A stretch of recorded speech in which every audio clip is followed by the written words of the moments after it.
One of the most common things we see with patients with Ehlers-Danlos syndrome is that their joints can slip out of place. This may be something as simple as when they lift up their arm, they can feel their shoulder, what's called sublux.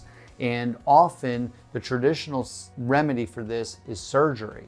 But surgery can produce scar tissue and can be extremely debilitating and hard to undergo. But with natural restoration of the tissue using regenerative medicine, we can help to restore the normal joint function and prevent or eliminate the subluxations that these people experience. Again, after treatment with regenerative medicine, we can keep the patient's shoulder from slipping out of place. One other area where we see a lot of joint dysfunction because of the laxity or looseness that the person has in their joint is in the spine.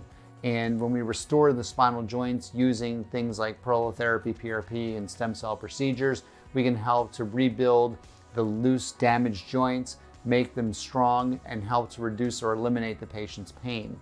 I've had many patients who have Ehlers-Danlos syndrome who were on the equivalent of over 100 milligrams of morphine, and their quality of life was horrific.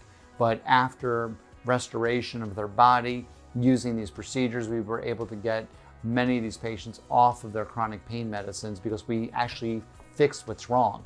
The nice thing about Ehlers-Danlos patients is even though you start with people who have loose, weak collagen, using regenerative medicine helps to restore their collagen in a much stronger way, so they actually end up with a better joint than what they started with, which is really impressive. I'm also very honored that I've lectured to the Ehlers-Danlos Society in the past and still work with lots of Ehlers-Danlos patients on a regular basis. While treating these patients usually requires pretty extensive treatment because when one thing goes wrong, lots of things go wrong in their body, but we work very diligently to bring all of the damaged joints back to a more normal state for these patients.